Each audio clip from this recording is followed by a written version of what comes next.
Sziasztok! Megnézzük az ikerlángokat, mi újság velük, mi a helyzet, hol tart a kapcsolatuk, mit lehet tudni jelenleg az ő kapcsolódásukról. Az én tudásom és véleményem és nézetem szerint az ikerláng az egy férfi és egy nő kapcsolata, kizárólag férfi és nő, és erről az ikerláng workshopon bővebben is beszélek, meg arról is, hogy honnan ered, mióta tart és hová megy, hová akar kifutni ez a kapcsolódás, minden egyébbel együtt, és ugyan most nem lesz mostanában ilyen személyes, viszont megkeresések véget, vagy annak okán elkezdtem csinálni egy olyan anyagot, több videó is lesz, amiben felhasználom a személyes workshopoknak az anyagát is, és egy megvásárolhatót, egy ilyen webes workshopot csinálok, amit meg lehet venni, és amihez ingyenes személyes konzultáció fog tartozni. Hát remélem, hogy a hétvégére kész leszek, mert csinálom, csak most már megvan, hogy hogyan csináljam meg, de azért ez egy kicsit új feladat számomra, és a többi egyéb dolgom mellett igyekszem összerakni. Úgyhogy aki úgy gondolja, hogy őt ez érdekli, nyugodtan írja már meg, mert hogy már gyűjtöm az elérhetőségeket, és amikor kész van, amikor már elérhető, akkor nekik mindjárt írok is, hogy akkor elérhető.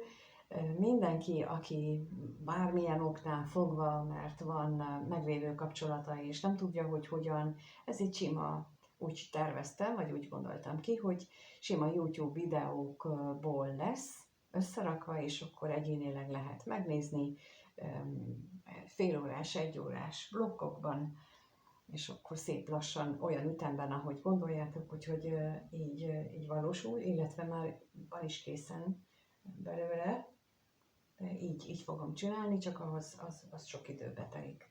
Na, szóval, hogyha ilyen érdekel benneteket, akkor hamarosan meg lesz, jó? És megnézzük akkor most, hogy hol tartanak azok, akiknek az energiáját most megkapjuk, tehát hol tart az ő kapcsolatuk, ez itt a kérdés, ennek az ikerláng párnak hol tart a kapcsolata, mit tudhatunk meg az ő kapcsolódásukról.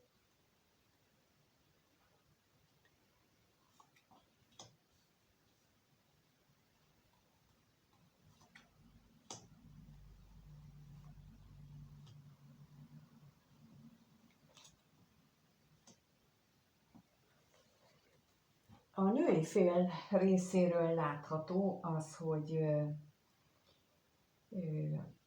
a múlt elengedése, inkább úgy mondom, hogy a múltbeli félelmek, és azok a szokások elengedése van folyamatban, amelyekből neki gyakran volt konfliktusa, vitája, veszekedése. Tehát ő egy olyan időszakát éli meg, amikor ő elkezd szépen átalakulni. Hát persze, hogy átalakul, hát az ikerláng kapcsolódásnak pont ez a lényege, hogy átalakul, és itt most nagyon az látszik, hogy a női fél az most így olyan, mint hogyha beindult volna. Látjátok, mint itt a lovak ezen a képen, azok is úgy nagyon vágtába váltottak, és itt ezek a félelmek úgy omlanak le róluk. És akkor megnézzük azt, hogy mi az az utazás, hogyan történik ez a leomlás. Hát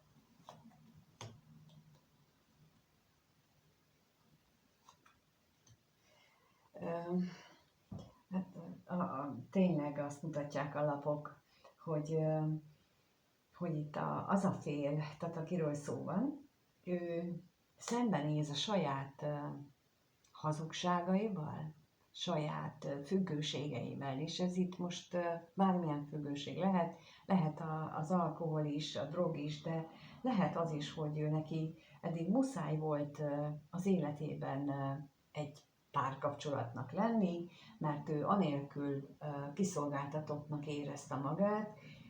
Nagyon sokan vannak úgy, hogy anyagilag ténylegesen kiszolgáltatottan élik le az életüket, tehát hogy így elfogadják, hogy a másik fél mondjuk eltartsa őt, és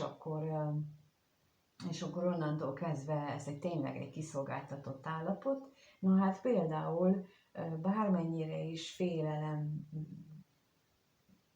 teli, vagy félelemkeltő ez a szituáció, hogy ezen változtasson, mégis úgy látszik, hogy ő most egy ilyen periódusba ért, és nézzük akkor az özvegyasszonyt.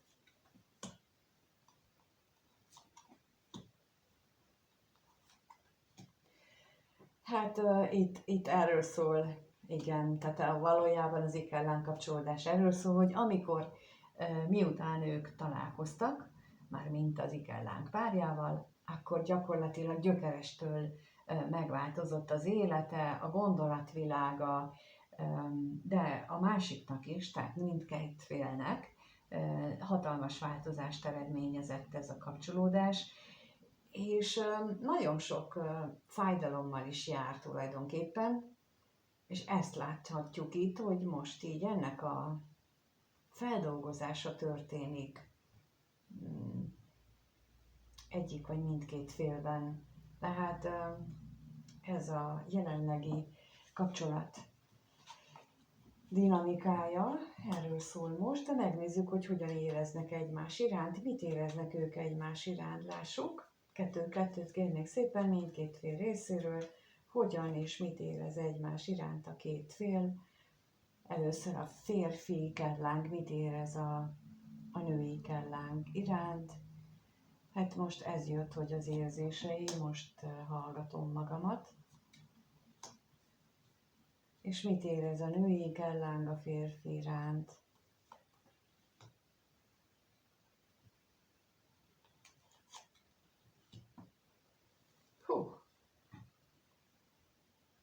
Hát a férfinál láthatólag az a távolság, ami köztetek van, valószínűsítem, hogy fizikai távolság leginkább, azt ő szeretné megtörni, vagy legalábbis szeretne beszélni róla, vagy szeretne erről ezzel kapcsolatosan valami mást, mint ami eddig volt, de akkor most a levélre kérnék.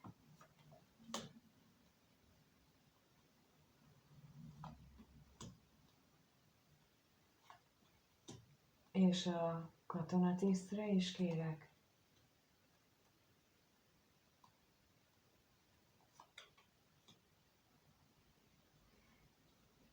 Ezt a magába fordulással kapcsolatosan beszélne ő, hogy ő elbizonytalanodott azzal kapcsolatban, hogy ő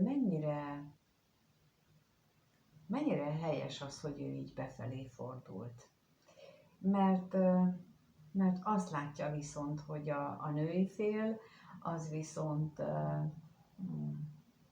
fejlődik, értékes, egyre értékesebb lesz, egyre stabilabb lesz, és ő pedig talán a munkája miatt is, de minden esetre ő magával van elfoglalva, és ez így nem biztos, hogy jól érzi magát ettől, de a női félnél meg látja, és olyan, mintha ő arról szeretne beszélni, hogy ez a női félnek ez a stabilizálódása, az egyre értékesebbé válódása, ez őt ösztönzi. Mert hogy közben ő előtte lehet, hogy hátat fordított, lehet, hogy ő úgy gondolta, hogy majd akkor én egyedül, és meg is próbálta, és azzal nincs is semmi baj, csak azt látja, hogy a másik is csinálja, csak az jobban. És akkor ez így most így belül őt elkezdte ez zavarni, vagy nem is tudom, hogy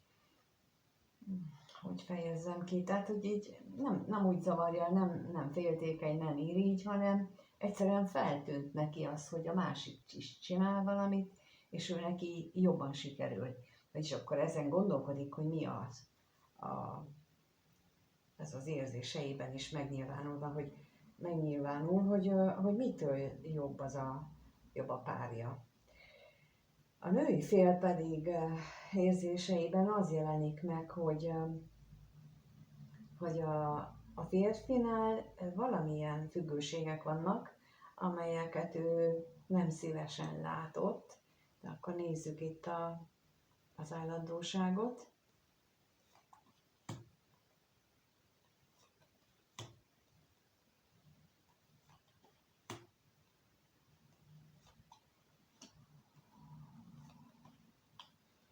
És a hamisságra is kérek.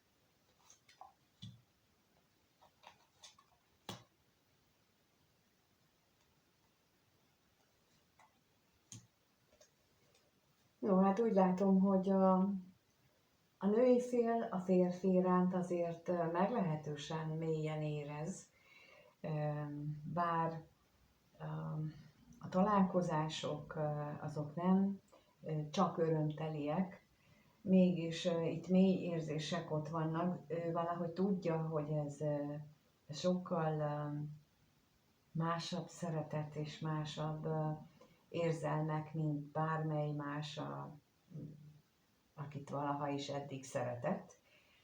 És itt a lelki kiszolgáltatottságot és a lelki függőséget, ami ehhez a férfihoz köti, ez őt vággyal, reménnyel tölti el, de mégis tudja, hogy ez nem túl jó. Tehát, hogy így ez a kettősség van benne a férfi iránt, hogy nagyon vágyik rá, nagyon szereti, nagyon reméli azt, hogy ők mindent is tudnak majd együtt csinálni, ugyanakkor pedig tisztában van vele, hogy ez már beteges, mondjuk, ahogy szoktuk mondani. Tehát, hogy ez túlzó, inkább ez a jó. Tehát, hogy ez így nem ez a jó. Na, megnézzük akkor az, hogy mit gondolnak egymásról, mert hogy az előbb azt csak úgy átugrottam, és akkor lássuk, hogy mit gondolnak egymásról az ikerlámpár tagjai. Kettőt kérek megint, először a férfi, hogyan gondolkodik a nőről, mit gondol róla.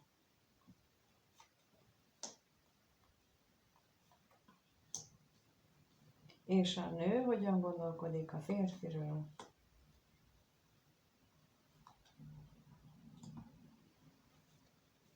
Hát a férfi azt gondolja, hogy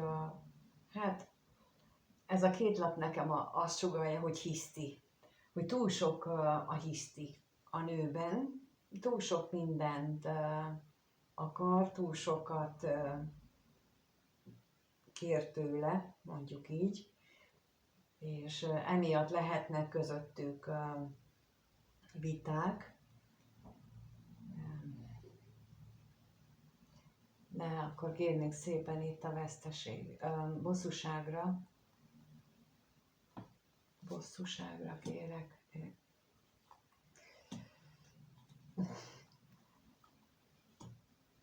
És a hamisságra is kérek.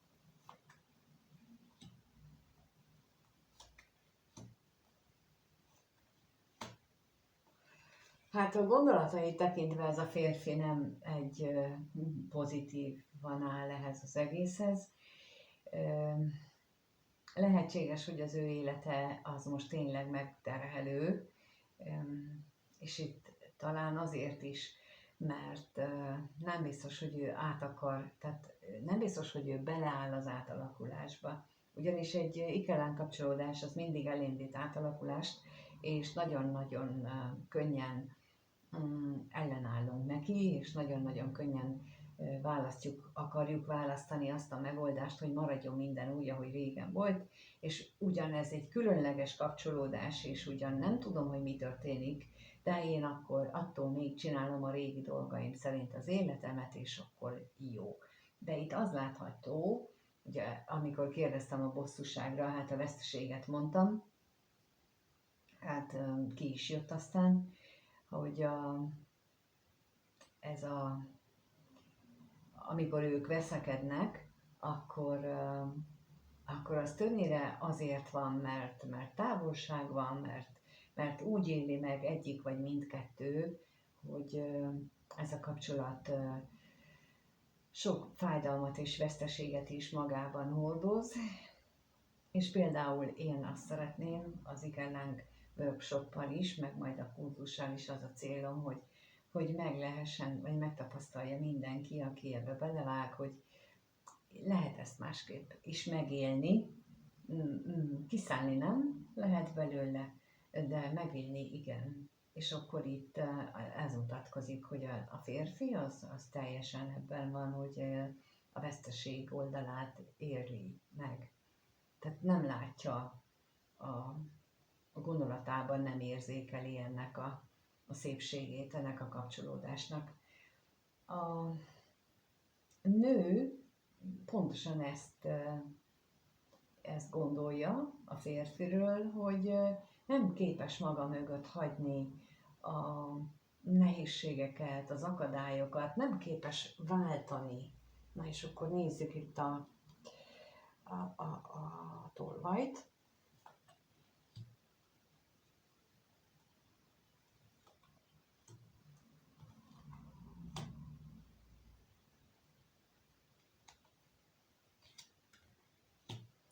És az ellenséget is.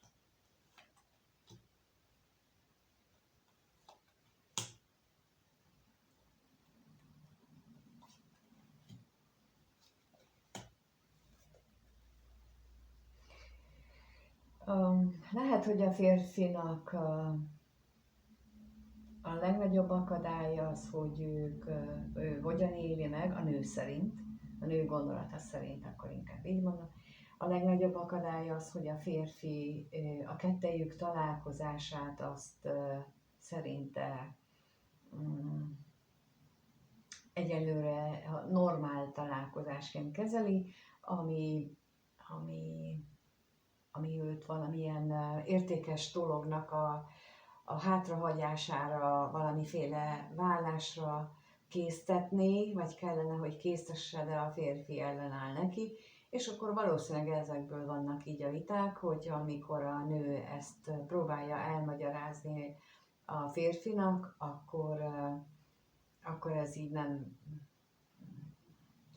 nem örül neki a másik fél, mondjuk így, nem arat vele osztatlan sikert, és ezt így én úgy gondolom, azt is szoktam mondani, hogy nem dolgunk Ikenlángban sem, de normál emberi kapcsolatban sem, nem dolgunk az, hogy a bármelyik másik embernek megmondjuk, hogy mit tegyen és mit ne, vagy hogy mi az, ami történik az életében, kivéve ha kifejezetten kéri, és akkor is csak kifejezetten annyit, amennyit az a másik személy még elbír, mert mindenki csak annyit tud befogadni az életébe, amennyire ő képes. És pont annyit tud adni a másik félnek, amennyire ő képes, amennyire ő éppen a tudatosságának a megfelelő, vagy azon a fokán van, amit ad. És hiába mondom el én például egy csomó mindent, amit én már tudok és olvasok, nem tudnám átadni, illetve én át tudom adni, csak nem biztos, hogy meghallanák belőle a nézők azokat a különleges dolgokat, amik mondjuk más tudatszintek miatt. Ezt magamról tudom, például, hogy hiába volt 20-30 évvel ezelőtt meg nekem már bizonyos anyagok, könyvek, tudás, itt volt a rendelkezésemre, állt volna a polcomon, meg mindenhol, egyszerűen nem voltam még készen rá, és még csak el is olvastam, de semmit nem tudtam vele kezdeni, tehát hogy ez ugyanaz, mint hogy most amit beszélek, abból a nézők meghallják, vagy hallják, amit mondok, és akkor néhány mondat az megragad az elméjükben, a többi az pedig úgy átfolyik, és akkor az úgy el is ment. Ez valahogy így működik. legalábbis én magamon így állapítottam meg. És ez a tudatszint különbségnek vagy eltérésnek a velejárója, hogyha túlságosan nagy, akkor túl sok minden folyik el, és nem ragad meg, vagy ami nem neki szól, például az is ugyanígy távozik az ember fülénk egyik ember, másikon ki mondás, ez tökéletesen ezt jelenti, hogy azt, amivel nem tudunk mit kezdeni, azt engedjük tovább folyni. Na és akkor ők így vannak, hogy a női fél próbálja ezt az ő nézőpontját, az ő látásmódját a másik személynek tudtára adni, de ő még nem kész erre, hogy befogadja, nem kész arra, hogy ezt így megértse, és innentől kezdve csak vita kerekedik belőle, úgyhogy ha te magadra ismersz bármelyikkel kapcsolatban, akkor javaslom ezt, amit most így elmondtam ezekről a tudatról, hogy mit vagyunk képesek befogadni, ezt javaslom, hogy átgondolni, és akkor egy csomó pillanatot, rossz pillanatot megspórolunk magunknak. Tehát meg azt, amikor megértjük azt, hogy ő azért nem tud engem megérteni, mert hogy ő máshol van, másképp van. Igen. És nem én velem van a baj, nem is azzal van a baj, hogy nem akar, egyszerűen csak ő nem is hallja meg azt, amit én mondok, vagy te mondasz. És innentől kezdve, ha ezt így elfogadjuk, hogy mindenki csak annyit hall meg, amire ő képes, akkor onnantól kezdve nem bosszankodunk, hogy mert miért csinálja ezt, meg miért úgy van. Tehát így ez a lényege. Az ikellán kapcsolódás tulajdonképpen erre az elfogadásra tanít meg bennünket, és mind a két felet tulajdonképpen. Na, de akkor megnézzük, hogy hogyan alakul ez a kapcsolat a továbbiakban. Ha már gondolati szinten ilyen jól sikerült belemenni, megnézzük, hogy hogyan alakul a következő 1-2 hetes időszakban ez az ikellán kapcsolódás. Mit tudhatunk meg a következő időszak alakulásáról?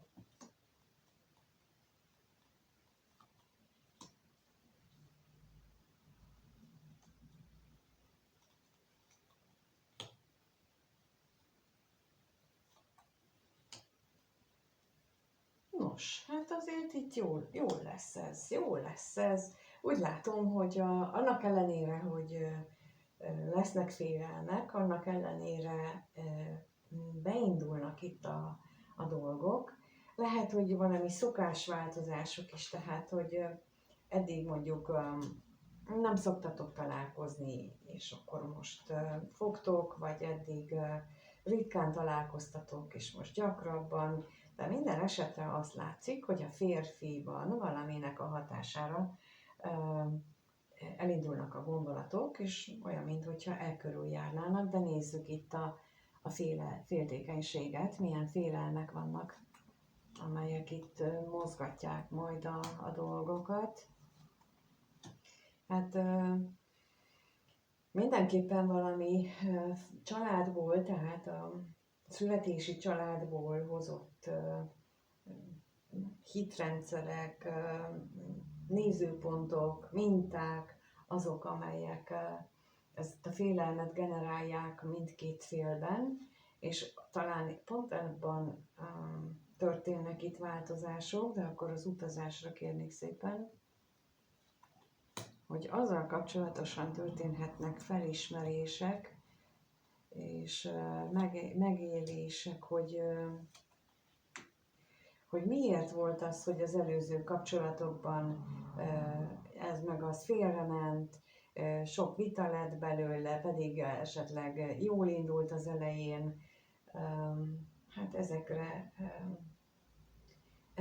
ezekről is beszéltem például a workshopban, és majd a webesen is rajta van, úgyhogy megvan ennek mindnek az oka, hogy miért, de itt láthatólag azért ez itt föl fog merülni bennük. Na nézzük akkor a gondolatot, hogy mind gondolkodik, és mind gondolkodik. Nagyon is arról van szó, amit az előbb mondtam, tehát nagyon is a múltnak az újraértékelése, és abban való bizonytalanság, hogy tényleg úgy jó, ahogyan eddig éltem, tényleg csak úgy jó, ahogyan ezt eddig csináltam. Tulajdonképpen a jelenkorunk és a jelen energiák, amelyek mindenkire hatnak, pontosan ezt a mindent is megkérdőjelezek dolgot jelenti. Nagyon gyakran használják az emberek azt, hogy ez egy ilyen szabadságra való hajlam, de gyakran ez a szabadság kivívása, ez ilyen esztelenül történik. Itt nem erről van szó. Itt is valami hasonló, hogy valami ilyen új megélés, új megtapasztalás, új módon való megközelítést mutatnak a lapok, de nem az esztelenség, hogy mindegy, hogy micsoda, csak valami más legyen, nem, hanem hogy én úgy akarok változtatni, hogy az értékesebb legyen, az jobb legyen a számomra. Nem csak a változtatás a lényeg, hanem hogy abból egy valami szebb és jobb jöjjön ki. Hát az ikerlángoknak pont ebben van, és lesz még inkább a későbbiekben hatalmas feladatuk, hogy nekik az ő kapcsolódásuk, érzelmi megélésük, a csodáik hatására valami értékesebbet kell mutatni a másikaknak, illetve felerősíteni ezeket az érzéseket másokban. És ennek mondjuk így az látszik itt, hogy elkezdődik, el lesz vetve a mag, ennek a magja, amit most elmondtam, de hát, hogy itt elindul erről a gondolkodás, és ez nagyon-nagyon tetszik nekem, remélem nektek is tetszik ez a videó, és mint mondtam, ha bármi egyéni, vagy bármilyen konzultációt szeretnétek, vagy feliratkozni erre a webes workshopra, akkor a leírásban megtaláljátok az elérhetőséget. Kérlek, írjátok meg a kommentben azt, hogy mit gondoltok erről, ti hogyan élitek meg, de ha nem, akkor nyugodtan hype-oljátok, ott van a szövegeknél, hogy mentés, meg hype, így van leírva, és akkor arra rákattintotok, akkor sok mindenkinek, vagy több mindenkinek mutatja meg talán az algoritmus. Most úgy látszik, hogy ez van a fókuszban náluk. Köszönöm, hogyha ebben segítettek, de a lájkot és a feliratkozásokat is köszönöm, és amíg nem találkozunk, mindenkinek minden jót kívánok, sziasztok!